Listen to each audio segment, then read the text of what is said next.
So if you're talking about slavery, you're talking about people who deals with culture. Say for instance, you have a No, it's king not culture. somewhere. Yes, you have a king somewhere who thinks that everybody around him he owns them, and then he could tell them to go to farm, he could tell them when to wake up, he could tell them when to do whatnot. But if you're talking about the city, there's no such thing as slavery in Africa. This is Exclusive. go, go. Nothing can stop me. I'm all the way up. All the way up. I'm all the way up. I'm all the way up. Nothing can stop me. I'm all the way up.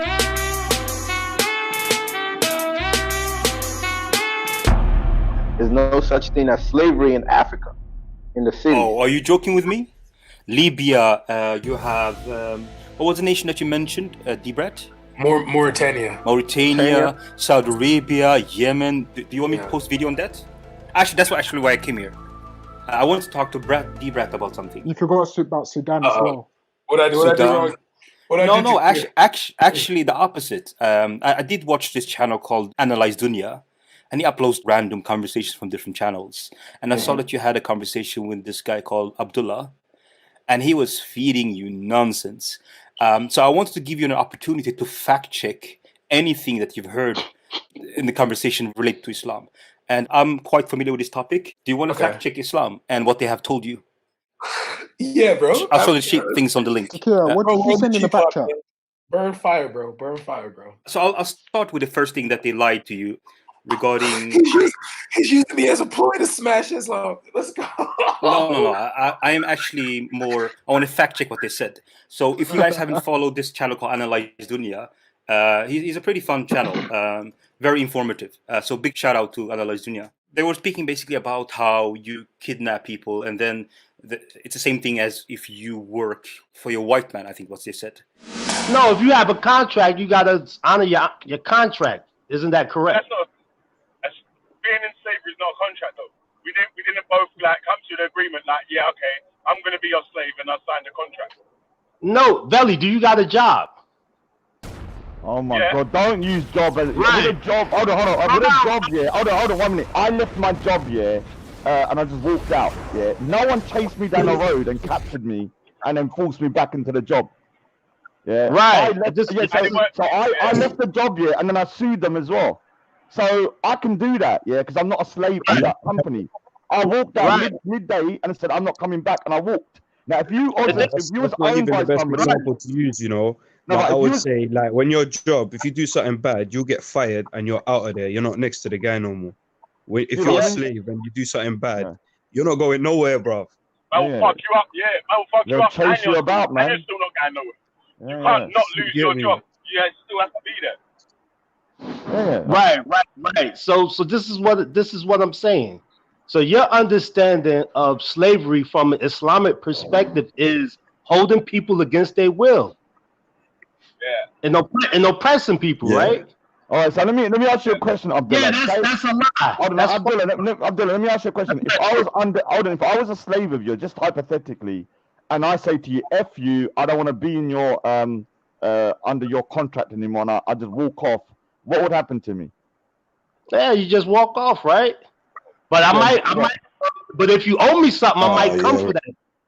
If you owe me something, I might come for that, right? If we got a contract, if you break the contract, then I'm do what I'm supposed to get. Abdullah, show us what the slave contract looks like. Show us what the slavery contract looks like. We need to see that. It's similar to the contract you got with the white man that you're working for. And they try to minimize that. Actually, you cannot leave your house if you are a slave living under Islamic Caliphate, and it's not abolished. It's still practiced to this day. What they lack is Islamic Caliphate. So there's no verse in the Quran or the Hadith explaining that this is for that time. Today we have something else. Whoever said that is not a Muslim. They're actually saying they're better than Muhammad and Allah. Do you want me to show you reference for that? Hey, Tequila, watch. So are we going by people who... Malik, you have to take this beating like quietly right now. All right. So I'm joking, bro. You have to share your screen. Just share your screen. So I'm sharing my screen right now. Can you show the screen? I'll just show you so you don't think I'm making stuff up. You can share Takia Watch's screen. Yeah. Belly, can you share it? Fire. I'm like that. Oh, it's okay. We're live now. Can you see it? Yeah, we could see it. Yeah. So the Prophet said that if a slave run away through the land of the shirk, just means non-Muslims, then his bloods become permissible. So what kind of argument was Abdullah presenting to you when you work for the white man? It's permissible to shed his blood. Yeah. Wow. So what was the argument that he was presenting that, you work for the white man and it's the equivalent thing, basically? Actually, you can behead him. It goes further than that. Wow. Okay, one thing. Is there any Muslim here, just to make sure that we have some balance to what I'm saying? Yeah, there's two Muslims. Alhamdulillah. Oh, okay. Yeah, so let's have fun. Here's another one. Ladies and gentlemen, let's get ready to rumble! Here's another one. If a slave run away, basically, the slave Jarir was running away, and they caught him and they struck his neck. So you behead him. How is that the same thing as working for the white man? Open mic. You said working for the. I don't know about the second phrase that you said, but if you're saying that if a slave runs away and his blood is permissible or whatever, certain things about this, the context of the hadith is you could explain it in two ways. It's either you explain it in the right way or you explain it in a way that will be harmful to people who's listening. And that is, when we talk about slavery, it's like if I would explain it to you, I would say, okay, I'm chilling, I'm on the defensive side, and then someone comes to attack me and they are prisoners of war. If they get away, I don't know what they're going to do. I don't know what kind of secrets they learn from me. I don't know what information they're going to give to the next person. So if we're talking about if I'm hunting them down, it's like, okay, it might be right and it might be wrong, depending on the situation that I'm in. But if we're talking about someone who's your slave and then they just run away and then you try to kill them, that's wrong. So if I'm not saying I'm explaining it perfectly, but I'm saying if you don't read the hadith and you don't hear it from someone who would explain that, this is not what it means, you would just go about, run away with whatever. And then most things is political anyway. Most things that you see in Islam, it deals with the bad politics. It doesn't go with the real reason why, that thing was actually said. So let me explain to you. So Zubida is not here. So but her point remains that she said that chattel slavery is not an Islamic thing. So can you guys see my screen? Yeah. Okay, chains around their neck. Write that in sunnah.com. This is what you're gonna find. Let me see. Islam. Just write chains around your neck. Islam. But Takia, what? Hold on. Let me present the source. Let me present the source. So this is what it says. This is Bukhari, by the way. You are the best of people ever raised up from for the benefit of mankind, referring to Quran 3, chapter 3, 110. The best for mankind are those who bring them with chains around their necks until they embrace Islam, and thereby you save them from eternal punishment of hellfire and make them enter Jannah, meaning paradise. So this is chattel slavery, built into Islam. I mean, please, if you have any comment on that. Wait. Tequila. So you said you are the best. The best of mankind are those who bring them with chains round their necks till they embrace Islam. So when we talk about chains around their necks, to me, I could say it's either a literal action or it's either restraining people. This is what I'm. Yeah. So Allah loves those who has chains on necks and they're brought to paradise. Just give me like 1 minute. I'll be back. I'm not going nowhere. No. I'm not in that camp. I think we should have time to respond. So if you're busy, just come back in a second. You enjoy yourself, bro? Huh?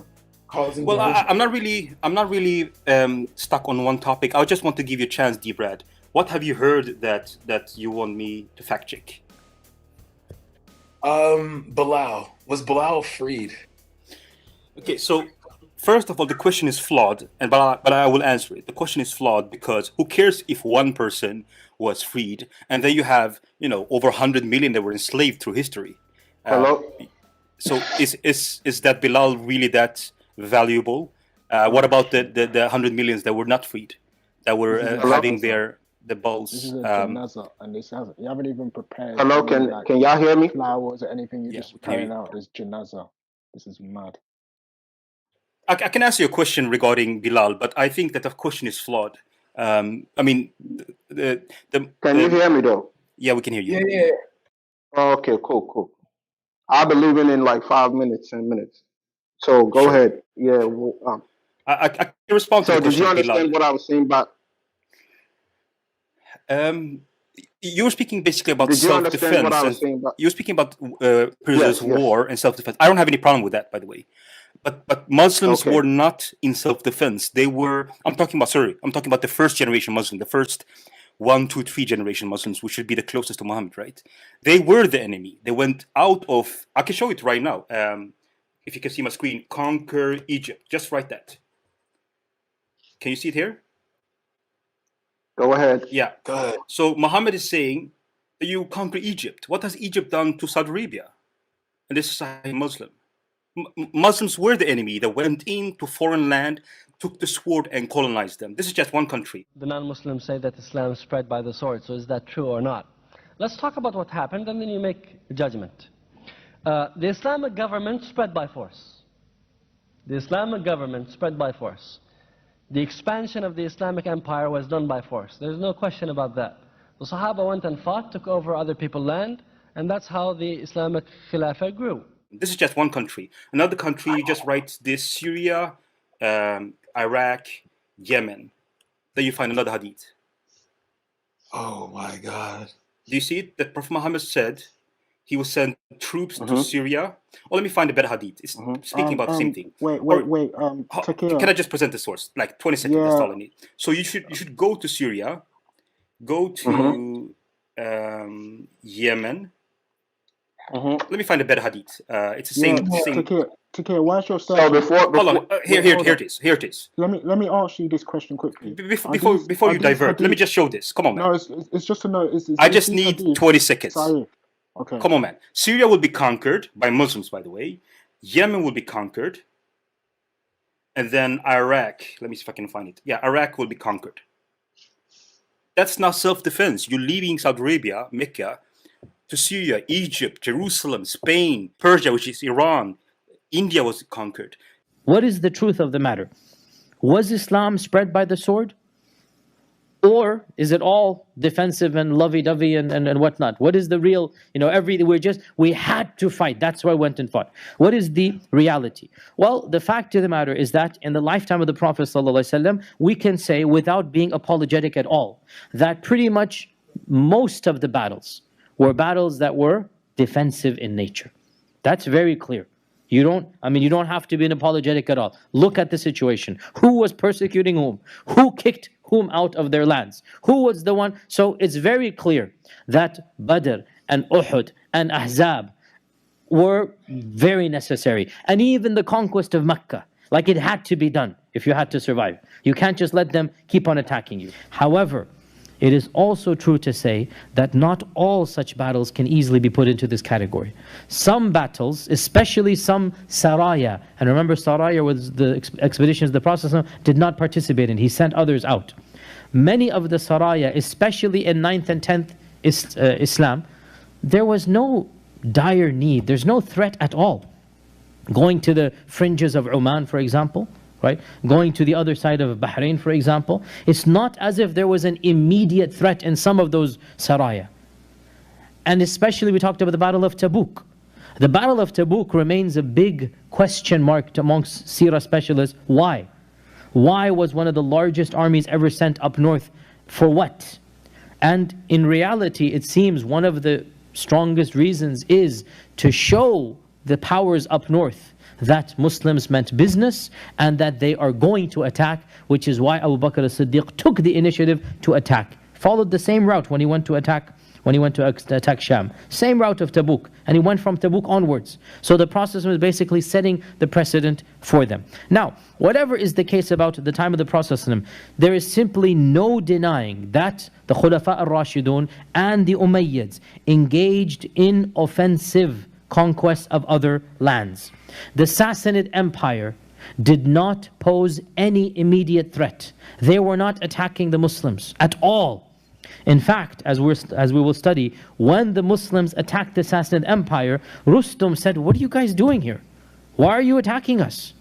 I mean, we're not bothering you. What are you doing over here?" Remember, that was the famous, we'll get to that conversation today and next time as well. And the Romans as well couldn't care less about the Arabs. Remember, we said this from the very beginning. Both the Romans and the Persians, they were minding their own business, fighting each other. And they were not fighting the Arabs at the time because they didn't see any strategic advantage in controlling the Arabs. The Arabs were not a civilization that offered anything to them, and they didn't care about oil back then, right? Unlike now. So there was no reason for them to invade. If they had wanted to invade, there could have been no stopping them before the coming of Islam.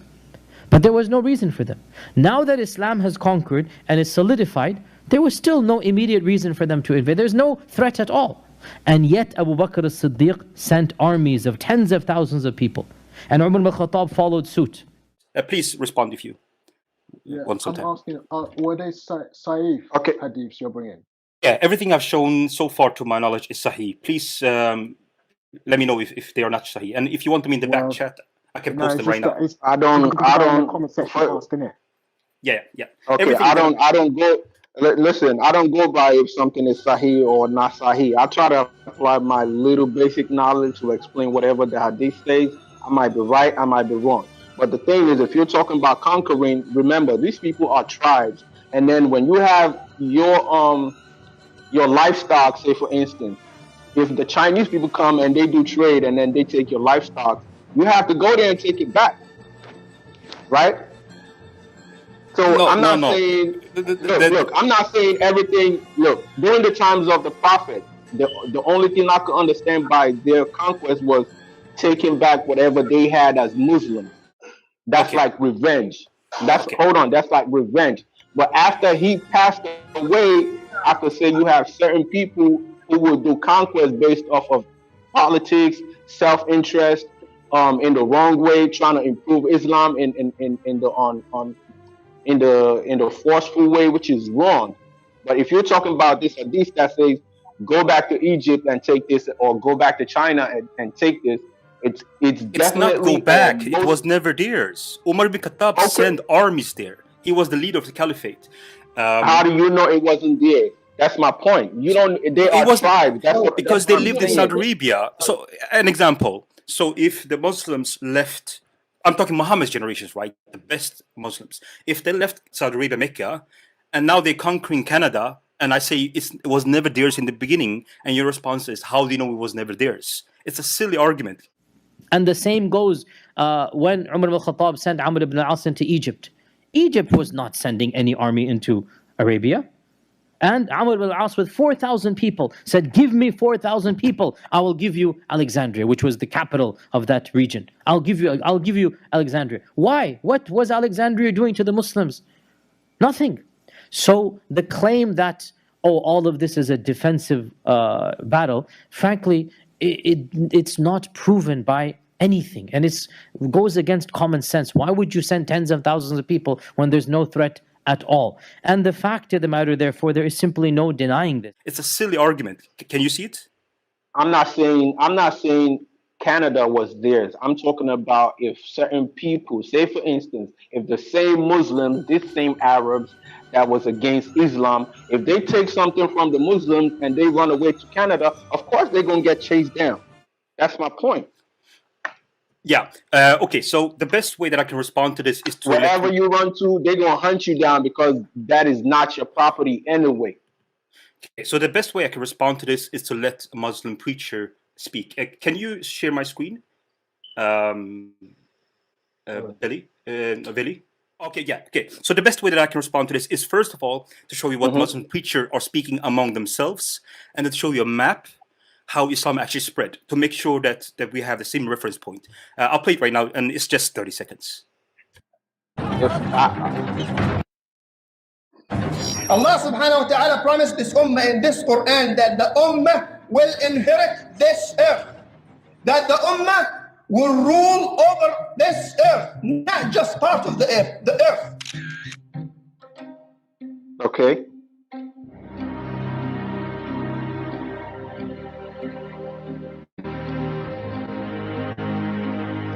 There are some Muslims amongst us these days who want to go around and say, oh, Islam was never spread by the sword. That's a blatant lie. It was spread many times by the sword. The Sharia was spread by the sword. The implementation of Sharia was spread by the sword. I'll leave the mic there.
I'll leave the mic there. Okay, when you're talking about look, why is this guy lying though? He's been doing this lying for a long time. You know what? Dumb, ignorant people are falling for it, man. No. The thing is, the ignorant are falling for it. It's like he's doing taqiyya right now, man. What you mean? Yeah, he's his own kind of shaitan. Shaitan, he kind of taqiyya, man. He's lying. Wallahi. He's doing some next thing, man. Let's test your claim. He's not, look, he's bringing up a hadith. Let's test your claim. Let's test your claim. He's bringing up da'if. Okay, look, you said 310 from the Quran. Okay, the Quran. You brought up 310 from the Quran, right? So go check. What does the ayat say? Bring up the ayat from the Quran. Don't lie and show da'if. This is what I would tell you. Like I was saying earlier, it's either for political reasons, greed, conquest, whatever you could call it. Yes, I agree with you. Every time a Muslim go out there to oppress other Muslims, either through conquering them to accepting Islam or taking their property or whatever the case might be, is wrong.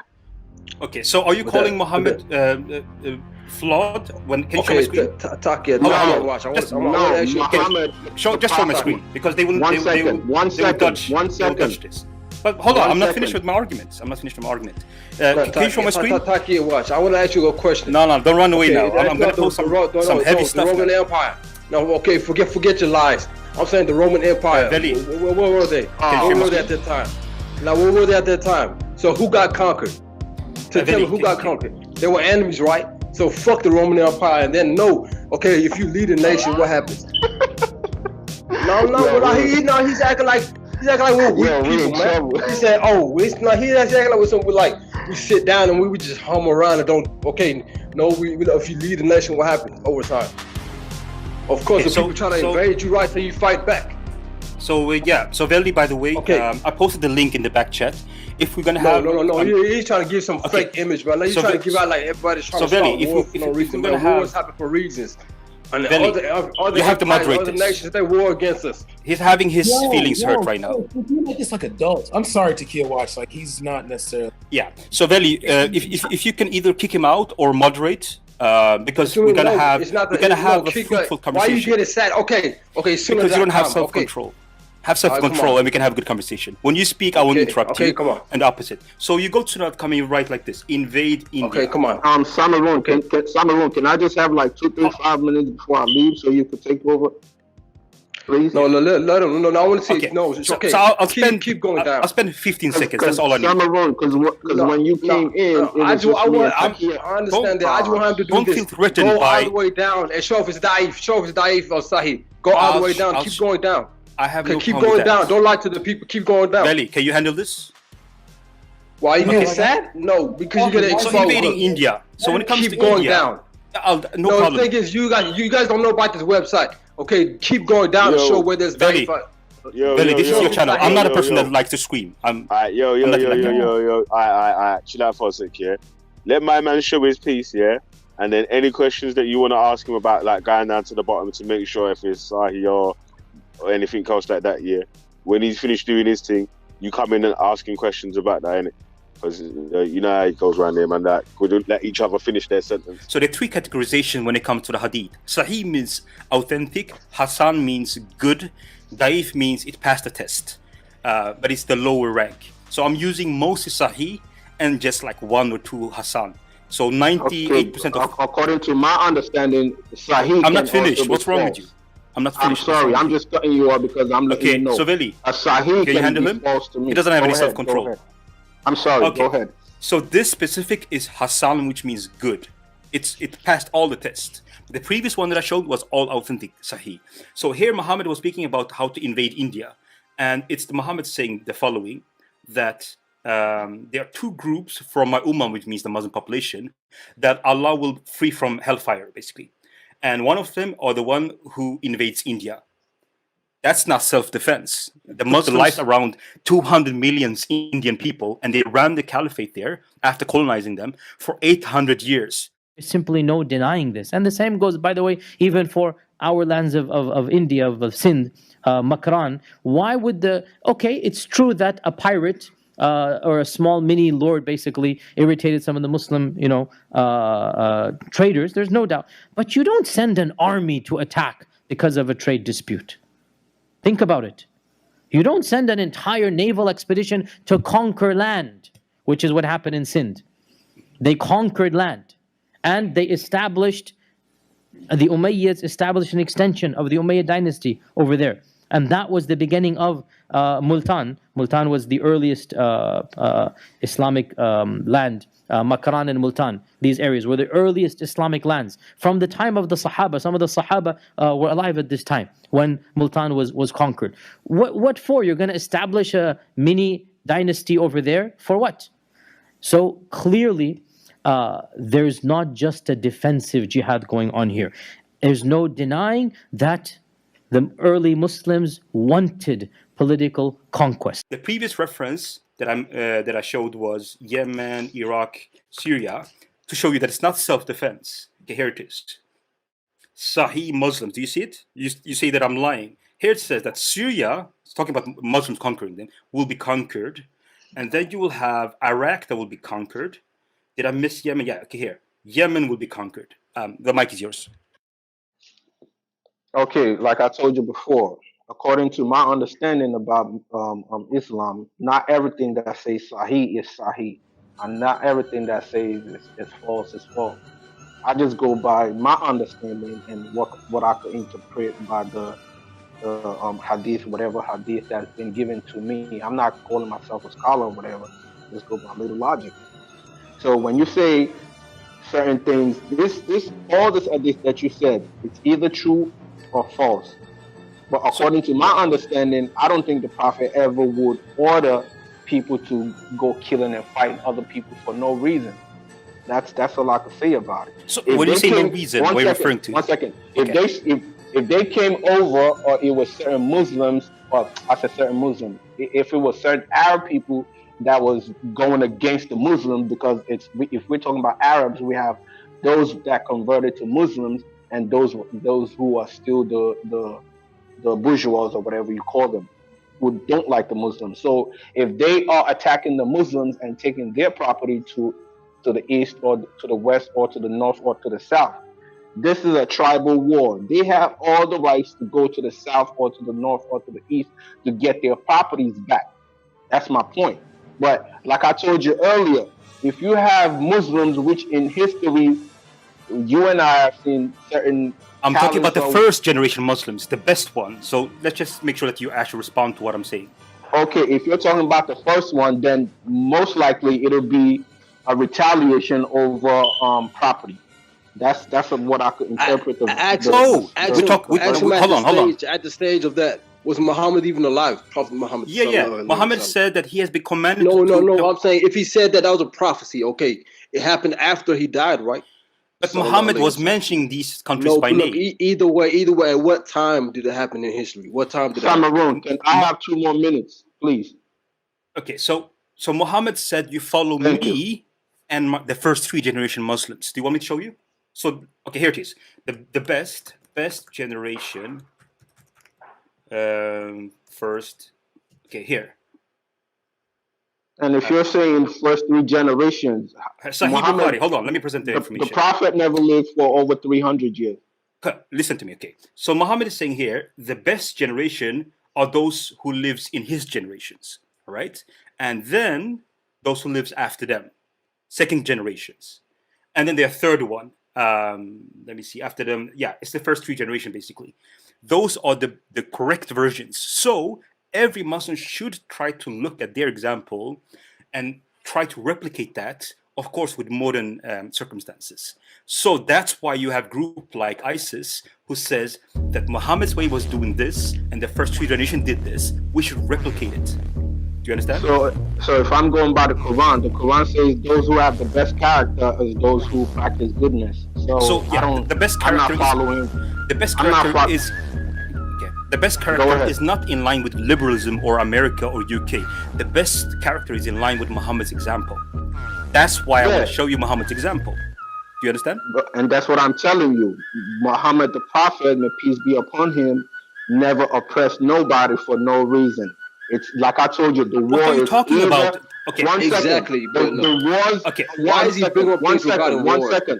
The wars is either through defense or through retaliation, and I don't see no problem when you're defending yourself or you're retaliating. Not self-defense. Okay, so you go to Quran chapter. We go to Quran chapter 24, no matter how 55. we talk about it, well, I'm about to leave. Because I know before you go, hold on, before you go, yeah, look, who controlled the Levant? I want to talk to answer. Who controlled the Levant at the time? Hold on. The Byzantine, right? Can I just say something? I need to go, yeah. You know the prophecy about conquering India? That had real life effects because the prophecy Ghazwat al-Hind, what does Hind mean? India. So there's a prophecy which is not in the Quran, but it's in the narrations, Sahih al-Bukhari, that they're going to invade India, and until India is invaded, the second kind of Messiah, or whatever you call, will not come back. So India, over an 800-year period, was raped and pillaged, not through defense. They weren't defending themselves. They were conquering. They went in there. Bro, your own people invaded India. What are you talking about? You're invading yourself. That is deflection. Let me finish. So let him finish. So when they went into India, the reason they went into India is because of the prophecy. Because it's like a self-fulfilling. How do you know? That's a claim on your part. Why are you not letting me finish my sentence? Okay, let him finish. Let him finish. Now let me finish my sentence, sir. You can't have some impact. I know it's upsetting to hear this, but it's true. When they went into India, even now there's a group here. There's a group here in India in Pakistan called Ansar Ghazwat al-Hind, and they are a terrorist group that is trying to invade India. So even now this prophecy is not it's not a joke. Because whenever you're drawing comparisons. Hold on, 1 minute. Let me finish. That don't exist in reality. It's let in your me mind. finish. When Veli, can you moderate this one because they're loud. They won't allow me to finish the sentence.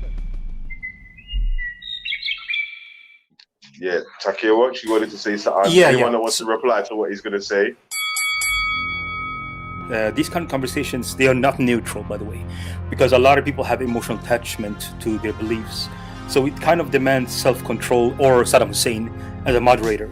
If there's anything you guys have heard for what I've said, it's the following. So you go to Tirmidhi, which is one of the 6 valid hadiths. You go to volume 4 and page 235. Who's laughing? Who's laughing? Mohammed, I beg you. Mohammed, this hadith now, yeah. Right, it's cool. Mohammed, is this hadith? Yeah, unless you want to ask him questions, yeah. Just carry on with your point, innit? Yeah. No. I have no problem. I have no problem with the laughter. Actually, I wanted to. Do you think I'm making stuff up? I'm about to read what your prophet said about the prophecies. No, but he's a Shia though, so he don't. Take Okay. Yeah. So it says here the following that I'm asking as a Muslim. Is this Quran? Is this Hadith? The Sunnah? What is this? No, this is Hadith, the saying of Muhammad according to the Sunni Hadith, which is 90% of the Muslim world. So it's significant. They are above majority. So the Muhammad. It's not Bukhari or Muslim. It's the 10%. No, I was just it's Tirmidhi with Sahih, meaning authentic. All right. So this is valid. So the Prophet said here, indeed, Allah gathered the earth for me. And I saw the east to the west, meaning I saw everything. And surely my ummah, meaning the Muslim community, they will have the authority all over everything that was shown to him, basically. And he had been granted a couple of things, blah, blah, blah. So basically, he's going to be his community, the Muslim community, will be covering the earth, left to the right. And it's Sahih, as you see here. And if you look in the commentary, they're not saying anything new. You can actually read in Hadith. If there's anything you've heard me say, I'll jump out after this. It says here, this Hadith just means report, what Muhammad said, is explicit on the point that there should come a time when the Muslims will rule the entire world, since the earth was shown gathered up for the Prophet. So, Islam has this built-in virus that they have to conquer the world. And some Muslims are better than what Muhammad demands from them, but those who want to follow it, the name is ISIS, Boko Haram, and even peaceful Muslims want Islam to spread. But yeah, know this, that within Islam, it has this built-in virus that they should conquer the world. So you better take care of your borders. That's my last point. See, this is how you people want to do. We want to spread nonsense. I just want to make sure that I put it on the line as the Quranist. I do not follow Hadith and Sunnah, so I do not agree with utilizing Islam by force. If you're a Quranist, it will say in the Quran that we do not compose anybody in this religion. It will also say in the Quran to cause harm to somebody is as if you cause harm to all of humanity. So chopping off head, chopping off hands in the name of peace, in the name of Islam, beating your wife because she slept on the wrong side of the bed, according to peace, aka Islam in Arabic. We do not stand for those things. Just want to make that on the line. If anybody. Okay, you guys, you know, I'm a layman, right? And then what you get to speak to somebody of knowledge that can really school you, man. You want to know you coming to me because I'm not that much knowledge. We need to speak to an alim, speak to somebody that can actually tell you the truth. And the thing is, you come to these hadith, man, you're lying, man. You're trying to spread some kind of lie. Like, what do you want to do? What kind of image do you want to spread? You think people are going to live Islam? Islam is growing every day. Wallahi billahi tallahi, every single day. If you're going to make us out to look, whatever you want to do, keep doing. It's just going to make Islam grow. I'm here to tell you right now, we don't care. Let me tell you. We don't care. And Taki, watch. You're going to make us out to look like terrorists? Okay, inshallah, whenever that time comes, we won't look like terrorists, and then it'll be okay. Everybody to do what they do. War is war, bro. So is that what you want? That's the image you want? Actually, the one who claims to be a terrorist, I have been victorious with terror. Do you want to see who said that? According to Bukhari himself, here it is. Sahih Bukhari. Shut your mouth. Some kind of image, such a bitch ass up. But also, he said just because he's out shut your mouth. I can't do shit. It's easy to call a nigga to poke him up easy, man. I have been.